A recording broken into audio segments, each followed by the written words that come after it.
So నేను job చేస్తే బాగుంటుందా ఆర్ బిజినెస్ చేస్తే బాగుంటుందా అని చాలా మంది యంగ్స్టర్స్ లోనే కాకుండా చాలా మందిలో ఈ క్వశ్చన్ రేజ్ అవుతూ ఉంటుందండి. So coming to a job.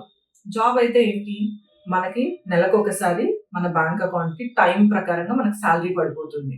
అలాగే మన బాస్ ఏ వర్క్ చెప్తే ఆ వర్క్ చేయాల్సి వస్తుంది. అండ్ లీవ్ కావాలి అని అంటే లాట్ ఆఫ్ పర్మిషన్స్ తీసుకొని లీవ్ తీసుకోవాలి. అండ్ రిస్క్ అనేది మీకు చాలా తక్కువగా ఉంటుంది. అట్లాగే మీరు ఎంత కష్టపడి వర్క్ చేసినా మీకు yearly 10-20% of the salary increment as per company policy అనేది వస్తుంది. అండ్ మీరు రిస్క్ తీసుకోవట్లేదు కాబట్టి మీ లైఫ్ కి గ్రోత్ కూడా అంతే తక్కువగా ఉంటుంది. అండ్ అంటే మొత్తానికి జాబ్ లో మీకు టైం, ఫ్రీడమ్ అండ్ మనీ ఈ మూడు మీకు దొరకవు. అదే కనుక మీరు బిజినెస్ లో ఉంటే ఇనీషియల్ గా మీరు బిజినెస్ స్టార్ట్ చేసినప్పుడు ఇన్కమ్ అనేది చాలా తక్కువగా అన్‌స్టేబుల్ గా కూడా ఉండొచ్చు. కానీ మనం ఎప్పుడైతే రాత్రి పగలు కష్టపడి మన బిజినెస్ ని గ్రోత్ తీసుకొనొస్తే మనకి మనీ అనేది అన్‌లిమిటెడ్ గా వస్తుంది. అండ్ మీ బిజినెస్ కి మీరే గదండీ ఓనర్. మీ డెసిషన్స్ ని బట్టి మీ బిజినెస్ గ్రోత్ అవుతుంది.